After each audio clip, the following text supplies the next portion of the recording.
Welcome back. Hopefully, you guys are watching my videos, right? So, we're gonna do, I don't know if I should call this a course now. I'm considering calling it a course. How I play maybe comes to mind, like, how I play the moves, right? The concept. So, the point of these videos before we start the games, let's see if we have the right board. Okay, so before we start the games,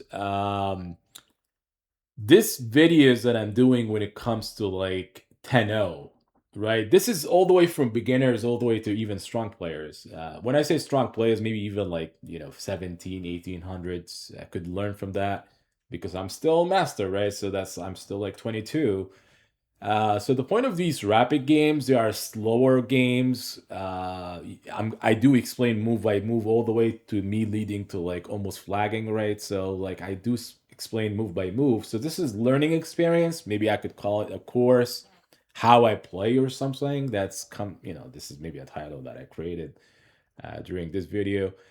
So how I play is really like how I make the moves, like how I basically play the game, like move by move, how the masters sync. There's always people ask me, how do you sync?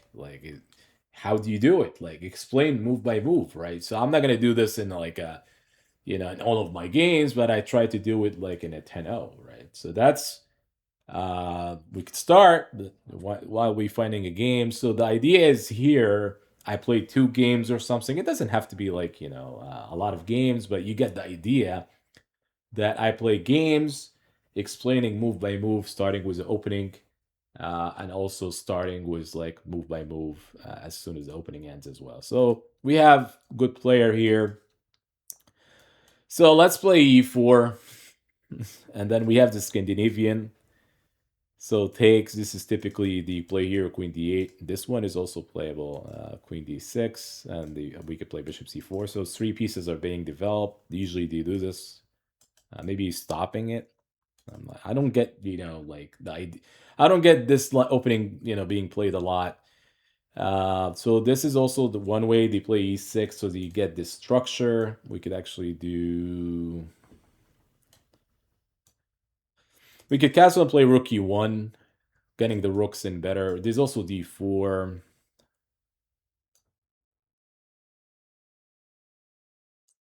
There's actually d3 as well. So maybe here, they make you play here, knight d7. Yeah, that makes sense. Maybe d3 if I want to jump to knight e4 at some point. So we maybe could do e4 just to stop b5 in a way. So he doesn't have it. We could do this. We could also play queen e2, getting my... So the point of what I'm doing here is getting all my pieces developed, right? So the only piece that is not developed yet is the bishop. Maybe it's bishop here, this kind of stuff. So the bishop could go to e3, but I don't see the idea. Maybe it's like here, getting the bishop in this diagonal much more stronger than, bishop on e3. So maybe I could do it right now. I'm assuming my opponent is going for this. Or he's just developing the knight so he could connect the 2 rooks. So black is fully, like, developed. Now I could play here. So now I get the bishop on g3. Maybe bishop d6. Yeah, that makes a lot of sense. Makes a lot of sense here. So white develop all his pieces, also like black, right? So black chief. So now I have to make a choice because if I probably have to take on d6 because if I don't take in d6, he's gonna take a free pawn. So you could see that the point of this games, like what I try not to lose anything. Sometimes people would be doing maybe make a rook move or something, then they forget about this being under attack on g5. But you always have to keep an eye on these kind of small details. You don't want to lose any kind of pawns. So right now, this feels like black is defending his queen, but he's not. He's also attacking on g3. Like this is actually a free pawn if I'm not careful. So you always want to keep an eye on what your opponent is doing. So I could take queen takes. This is possible.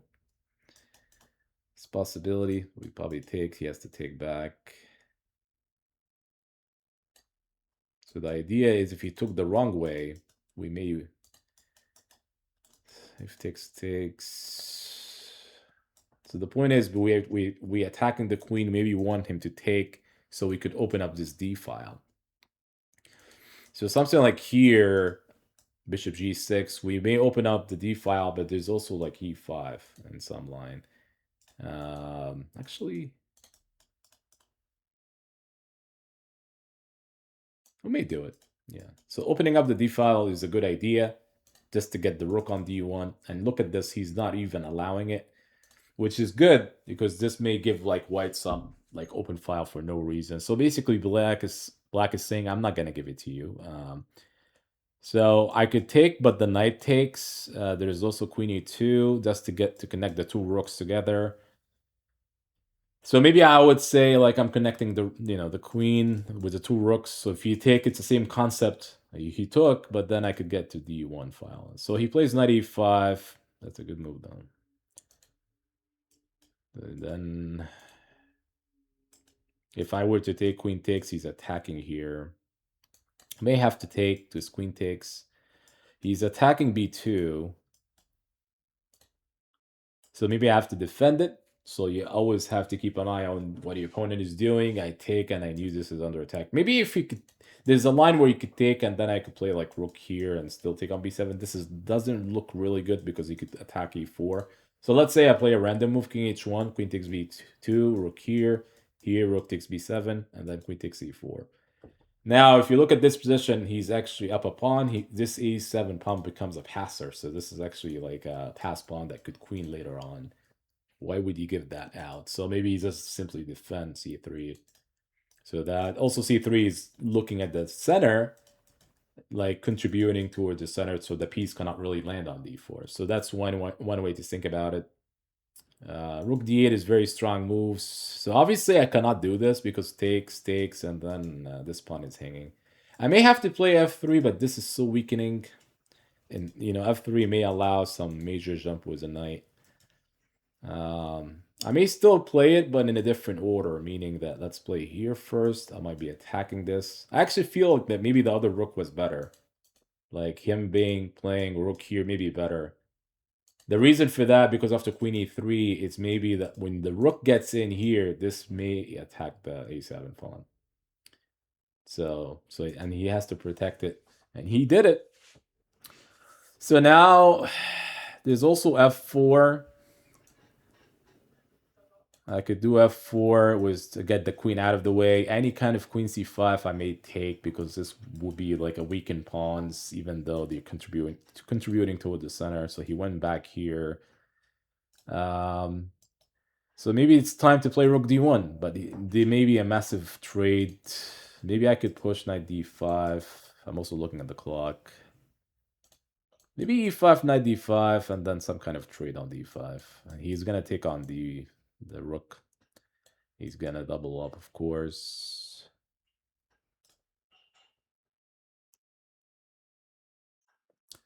Maybe rook d4, he's likely to take, but then it's like me having a weak d pawn, he's having a weak c pawn. It's probably a draw, but maybe black is slightly better, which I guess the position is drawn. The way I looked at it, it's kind of drawn in a way. So c5 is a good attempt.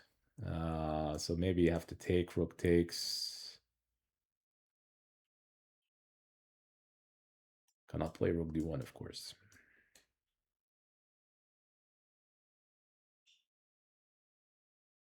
Not cool. Not cool. Queen d7, attack e4, looking at controlling. Yeah, that's a very strong move. Very strong move, sir. May have to play here, defending e4, so the queen doesn't take. If he does here, this is probably a draw, because this is what I'm aiming for. So any kind of rook d1. So he has to play here to maintain the advantage. So maybe trying to offer... This is still, he could take, and this is still hanging.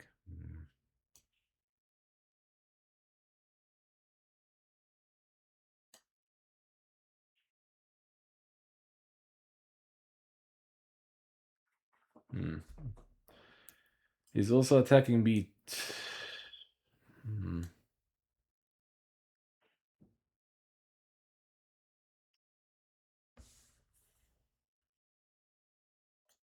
Sacking the pawn.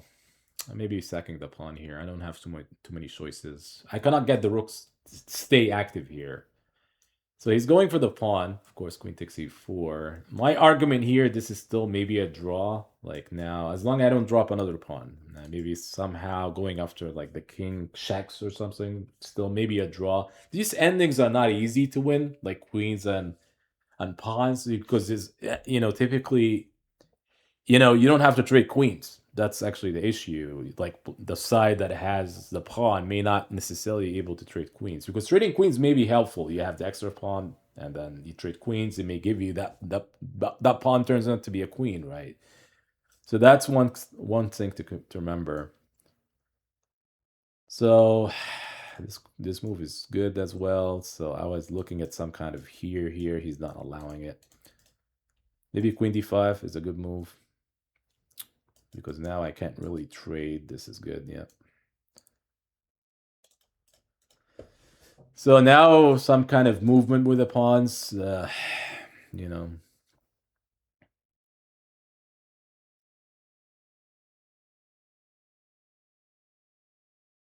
Maybe go for this, but there's always something I do have to be careful about this one. Like I cannot allow this in some lines. I mean, he went there, but um, if you could go here, queen c6, maybe going over here. So I have to be careful. There's still queen d5 again, queen c6.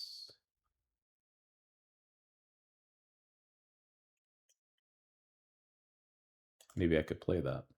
So c4. Oh, he's taking. Okay. Oh, this queen d4. Do I have to trade queens now? Is this good or bad? Because now trading queens, the king is so fast to go to c5. So even though I'm down a pawn, I could get back the pawn on b5. So if you don't see it, this is actually what I mean here. Here, king c5, a6, king b6. So by the time he goes here, I take, and this may be a good ending for white, because I could capture b5, or he's gonna run out of like steam with the pawn. So he's gonna take on b4. I take on e7. So this is actually the idea. I don't think he's gonna take here. It doesn't make any kind of sense. He's gonna take on b4. I take on a7, and then maybe still black has something going. Not sure why he's sinking, because he has to take on b4. Right. So I take on e7. So the real question is if I could force a way to a sequence where I could check him all the time, or if I take f7. So all I have to do is like just to be careful. Actually, which way should I go?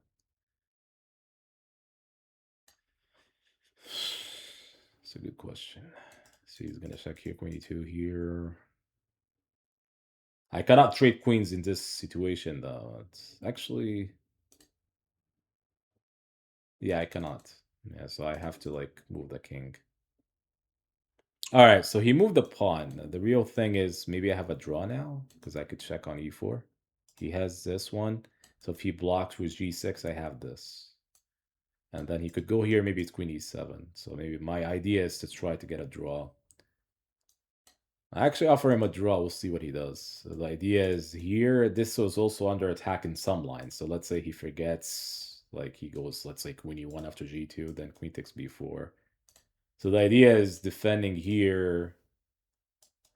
This is still maybe, wait, this king g8.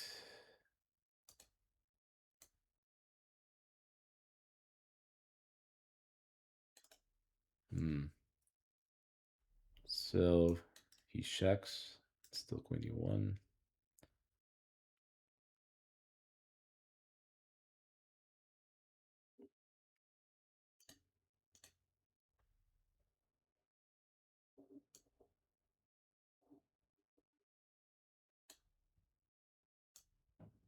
Check. Yeah, it's gonna go here.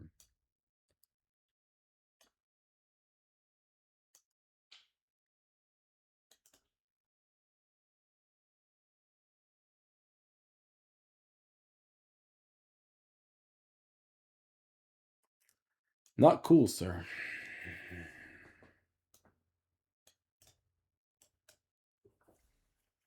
Giving up this pawn. I can't draw this one. Yeah, this may be lost. He takes a lot of pawns here, and I even g4.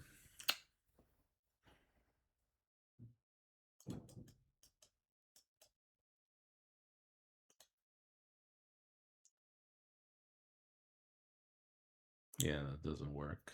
You could even take here. The idea is here he just steps in and on h7. He played here, so how about with check? How about here? So he has to defend this one, otherwise it's a draw.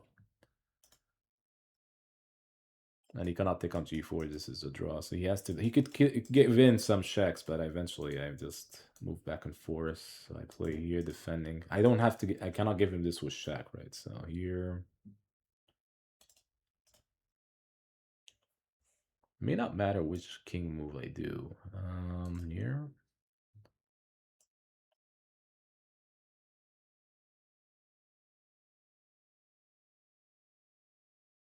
Oh, he's going here. He pick up this f4 pawn. Yeah, that's not good. Not cool. This is where it's winning. He's also mate. Yeah. Screwed up. Screwed up here.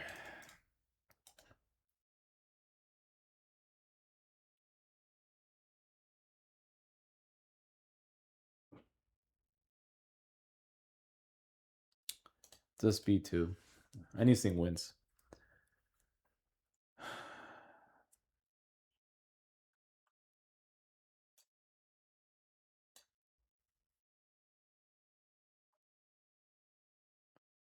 Everything wins.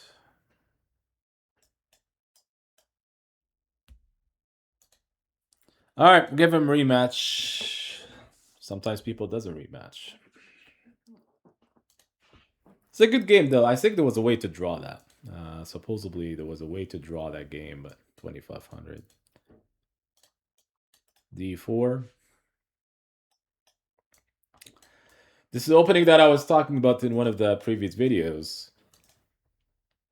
So we talked about how e6 is not that, this is actually pretty interesting line. I usually play bishop d3, knight e2. So this line is kind of interesting because white gets a center, at the expense of having, like two bishops pair that we are giving for black.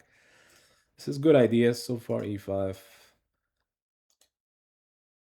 Typically, you could do this even g5. You would want to be careful about this one because there's always like knight g3, knight h5 in some lines. This is probably safer approach if he wants to fiend shadow the bishop, so he doesn't allow. So g6 doesn't allow like knight g6, knight g3, knight h5. He played g5, which is it's okay with me. He may take here, so if not here it takes, he cannot take back because of bishop b5, but he may weaken up my pawn somehow. By bishop g7. Maybe I could still play this. So if he takes knight h5, and then I could take on d4. That's a good sequence. I still believe g6 is probably more preference because you don't want to allow this kind of knight jumps. They could be annoying. So he plays here. Now he's attacking on d4. So you have to be careful because knight takes, queen takes are playable. We could do this, attack the knight, knight e7. There's also knight g6. Things could get really interesting. We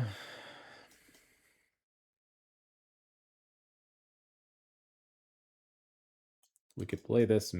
Does force around here because the queen doesn't have too many squares.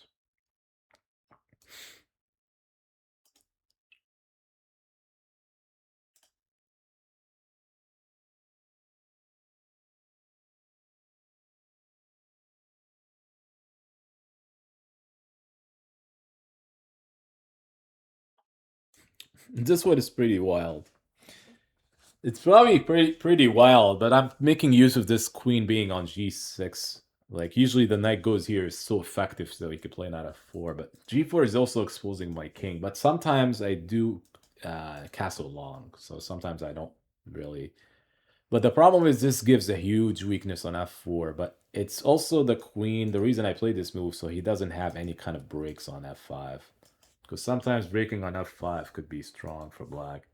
So now I'm basically saying I could take So the queen is still stuck on g6, and that's the reason why I went with like g4, giving an extra protection for g4. So he's gonna castle long. I may actually castle long myself.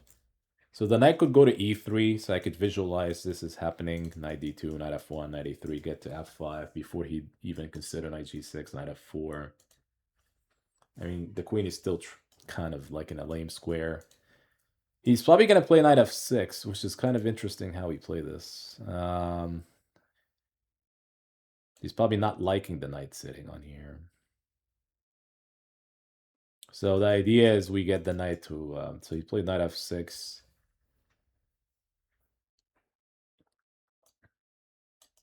I take...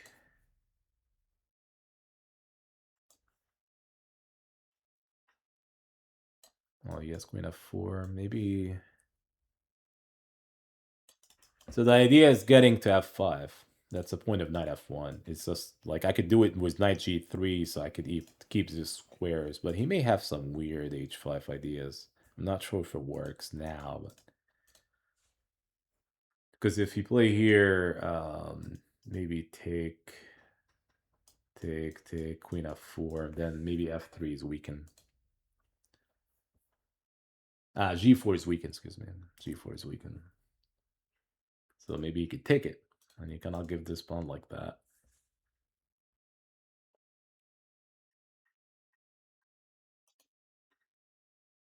So the idea is here. I don't think he's gonna castle because knight g3 is pretty strong. I mean, he could still play here, but they could see the conflict here that this knight h5, the queen is trapped. For I mean, he's not gonna play queen f4, but it's just like one example where knight h5 is annoying. Also, like the bishop on f8, this is a real issue. So it's knight g3. So let's say if it's white to move right now and it's not black. If I were to play here, knight g3, knight h5, the queen goes back to g6. You can see that this bishop doesn't have a way to, it's being shut down by its own pawns. So even though I give him the bishop pair and I play this g4 idea, is just to basically lock his bishop activity. He plays queen here, and it's kind of leading to me playing knight g3 because I want to stop h5. So if I play knight e3, h5 is really coming. If he want to try to exchange on g4 so he could, try to get the bishop in good squares. The point of knight g3 instead of knight e3 is actually stopping h5 because I could take with the knight. Now, if he wants to exchange, that's good. That's okay. We could allow this. So the point is, this move is better than knight e3. It feels like knight e3 is the same move as knight g3. It is, but knight g3 have the potential stopping h5, right? So you always, if you between two moves, you want to pick the move that really it does have like a multiple meanings, right? So knight g3 has like two ideas going for it as opposed to like one idea. So bishop e7, I mean, the bishop is not going anywhere. He may still have some ideas with h5. I may still play here. There's queen f3, knight h5. So if I play here, I wonder if h5 is happening. Maybe I could just play knight h5 myself, so it doesn't have anything at all. So this knight is good. It's also good on f5, but I'm just trying to prove that. So my bishop is good as well. My bishop is probably... The only thing is the e4 is blocking its way, but this is okay. It's equivalent to his bishop on d7. So this bishop d3 is equal to this bishop on d7, but this bishop on e7 is not equal for my knight. And I always tell people that, having the two bishops doesn't mean anything if you don't have the diagonals, right? So one diagonal is okay, and the equivalent to my bishop, d3 bishop, but the bishop on e7 doesn't have the diagonal. As a matter of fact, it's only two squares. It's d8, and f6. So he castled here, which is very, very interesting. So supposedly queen f3. So he cannot even play bishop f6. Now, he's going to play c6 maybe now. This is the only way you could try to do something. It's funny that instead of me castling long, because he may be like going for an attack, I don't want to see this happening, even though it might be good for white. Because maybe the queen is trapped, but he still have f5. It's funny that this is still attacking the queen f5. I could still take, but then this bishop takes. Yeah, that's not gonna work. So if c4 is takes rook c8. So you want to keep the center intact, meaning that if he takes, he take this way. So you keep everything lining up that way. Now he's gonna play rook c8 or something, but maybe so that's actually what I meant by like me not castling long. I don't have to castle long now. I could still castle short, believe it or not. So my pieces are still blocking his access. Um, blocking access to him opening anything. So f5 is not playable. h5 is not there. The queen is stuck on g6. So you could castle here without having to worry that he's opening up lines. Now, you could only worry if he has anything that he could open, but I don't see it happening now. So he plays f6, which kind of doesn't have moves. So we could play here, countering the rook over here. He could actually trade. He may trade everything on c8 and maybe offer a draw or something. He may say, well, you have an active knight, but you're not really breaking through this kind of setup, right? So this is not like he might still take, and this is actually good position for white. I mean, you could tell that this is actually good position, but is it enough for win? That's actually the question. I could also play f3, cement everything, keep it solid, and then play on the queen side. But I'm not even sure if there's a way to win this. Like maybe may have to maneuvering. But if I play here and trade, this maybe bishop goes here. Maybe there's another better idea. Bishop here. Just figure out that this is possibility. Yeah, he's gonna play bishop d8. So he actually could have went for this long time ago, but maybe this diagonal doesn't give him anything, but still it's probably a better idea. So the bishop doesn't belong in e7, it belongs like here, so it has at least something on this diagonal better, and maybe you could even play bishop d4. So he plays e6, I'm not sure what he's trying to do. So now that I'm seeing this is a possibility, um,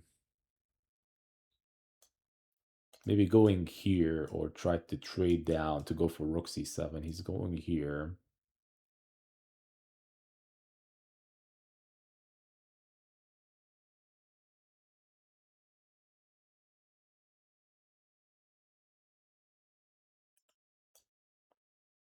Maybe here. So when he goes here, this pawn is under attack. He might be playing bishop e8 or something. I'm just trying to figure out what is he trying to do, but maybe he wants to take on h5 in some line, but he cannot do this right now. b7 is under attack. So this is not as easy. I actually felt like maybe instead of what he's doing, like maybe this is right away, like instead of f6. Maybe that was a better idea. He played here.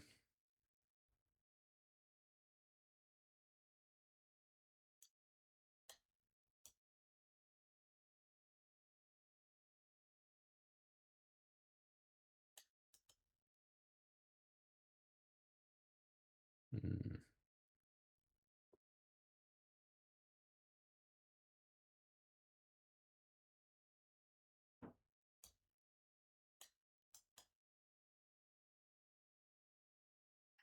Because if he takes with the rook, the b7 is hanging.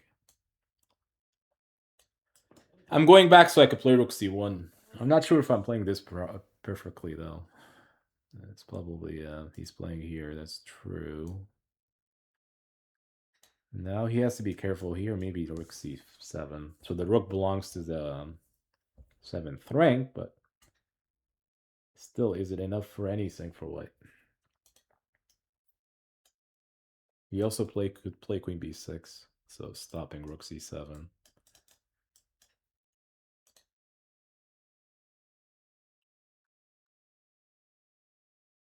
Yeah, this is a real move. You could play this, but I felt like rook here is pretty strong. I don't understand queen d4. Because rook c7 attacks here, so if he might go here, but I may gain a move.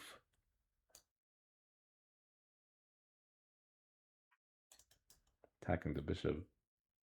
Oh, this bishop e5. Maybe I missed this move. Bishop e5 I can't take. Oh, that's That was a possibility.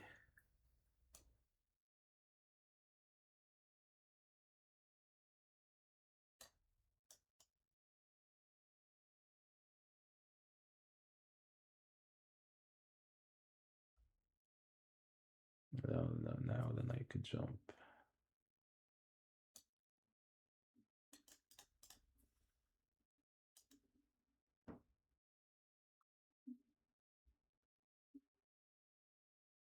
Yeah, that knight could be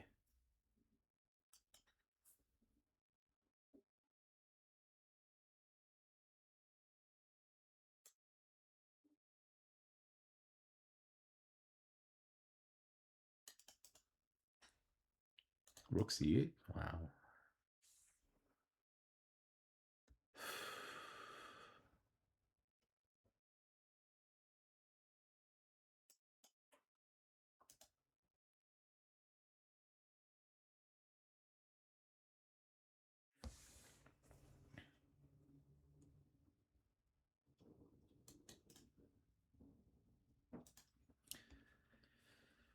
Trading.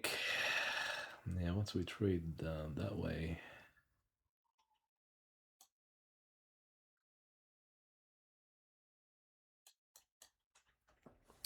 Trading, trying to trade queens. I don't think I see anything that I could win.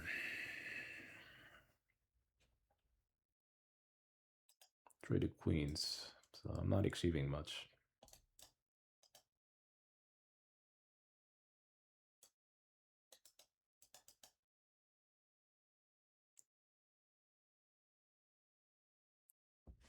Trying to get my king in a better square. He's getting his king to a better square, which is not cool to see, but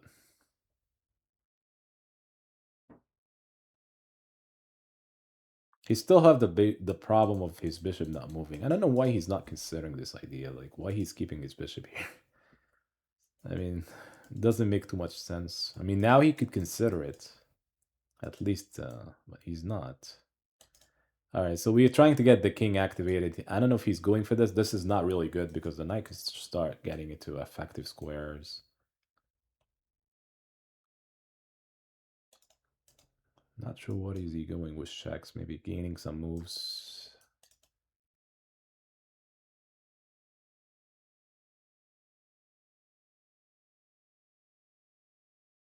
So if he check back again, I can still play here.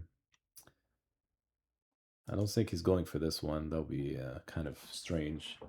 The reason that's going to be strange because once we trade, there's a lot of holes on the light squares that I could make use of. As a matter of fact, bishop here, it says 96 maybe right away with check. And the pawns are still in the light square, so that means like they are not attacked by the bishop on, you know. So these pawns are very strong asset for.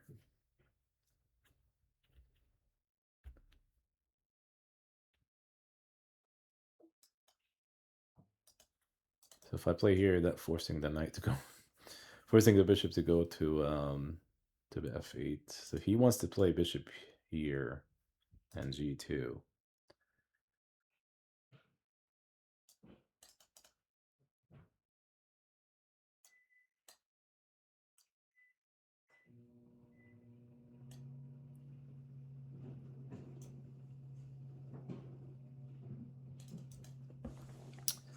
You could still play here, but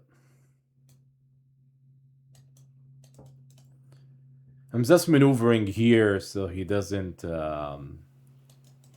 get some activity. So bishop here maybe.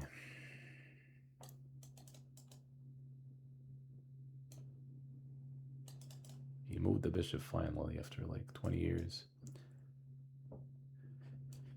Um,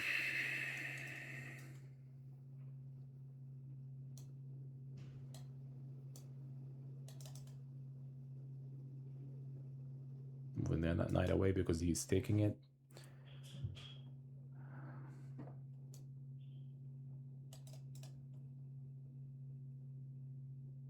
Maybe the knight goes here. I don't know. It feels. I mean, if he checks, we could go with the bishop. He's going bishop e3. That's not good though. May have to move here.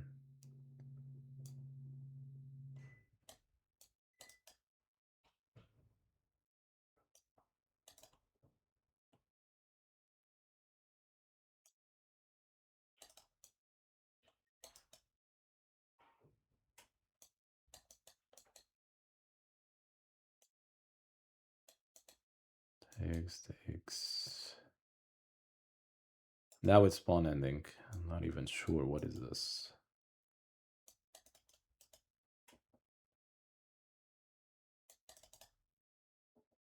So if he plays here, I could do this.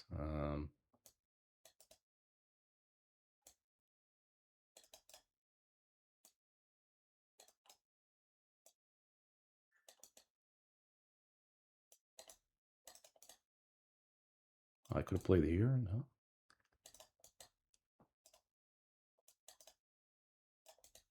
Take this might be winning pawn ending now. Kind of tricked him.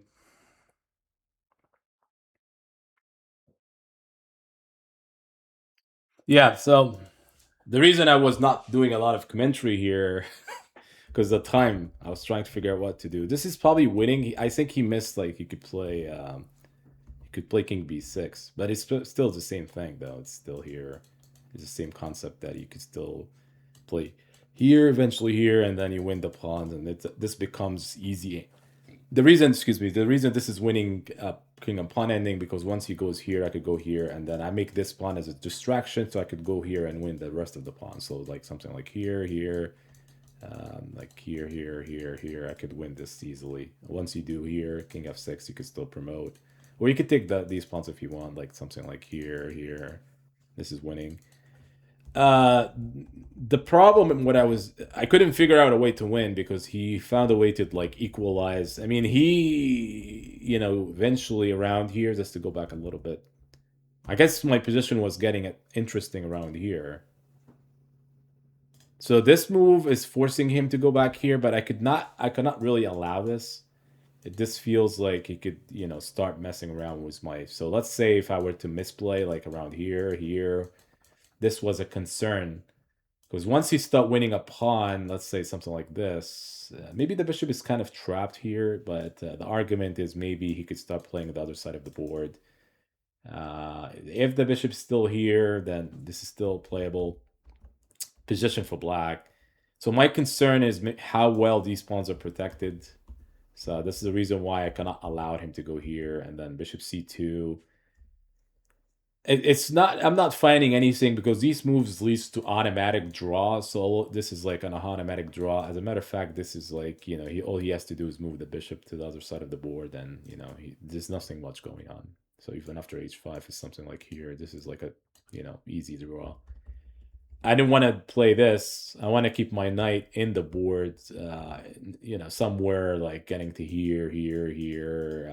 So when I played here, bishop c2 is like a waiting move, nothing much. There's not much going on for white because now he kind of any kind of move like here, for example, this is maybe bishop c7, and then he start pushing b5. Now I don't think there's any kind of concerns for him like here. If I play, let's say f3, b5, something like this, e5. He's making some gains on the queen side. He's probably still draw because I always have this opportunity if I want, right? So it's the same thing that he's attacked a pawn. He could just simply go for this one, and even I could take this way. Actually, this way is not the greatest because if you take this way is a4 here, and we have something else. You could always take that way and something like this. Potentially, that's how you play it. If I want to play it. So here are my options as kind of limited. Maybe instead of here 96, this is another try, and this actually forcing him to go here.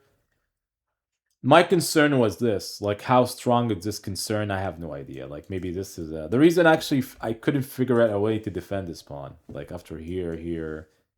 So let's say if I played like this move, how could I defend this pawn was not clear to me because the next move is bishop g2. And if you were to play here, you're giving up e4, right? So I've seen that and I've seen this and I could not figure out a way. So maybe it's here and then something like here, and that's maybe the bishop would be trapped in some line. So let's say it's potentially like here and then here, and then maybe it's f3. This is maybe what I missed. Meaning that the bishop now in this setup is trapped officially because the bishop cannot go here. So let's say and the king cannot really advance. And the 96 is doing a great job. So let's say he goes here just to go like king e4. What I mean that the bishop is trapped is around here. So let's say that's giving you a random moves. The bishop cannot go back, so he has to sack this way, and then it should be winning a piece. The fun part, though, what if he goes here, and let's say he goes for this one, and then he goes here? This is where things could get really interesting. He could sack. This is may still be winning because obviously, now if you go for any kind of passive play, he's gonna be like the next. If you were to go here, the next move is possibly here. And the idea, let's say, it goes here. So this one, maybe the computer finds a way to win. It, it's not that clear. Like white is slightly better, but it's not like maybe it's better after knight g7. Yeah. So here bishop d8, and then it's giving me king f3. So this is maybe still winning. The reason for people not following this, that my concern is actually like how many pawns are is he taking? He took one. He's gonna take this one. This becomes a passer, meaning let's say if I play passively, like you could see this what I mean. Like white is now back, black is back in the game, right? You could see that Val bar went down. And even though this is a passive piece on e7, it's so passive, right? Against this knight, and I still have a piece, this is no longer winning for white. So because this amount of pawns and this pass pawn is really huge, right? So if you play king g2, the computer is giving this, and then king f2, you do have to sack that pawn, so you could try to get the other side of the board. But then you're dealing with this craziness with the pawns, right? So this feels like I'm behind.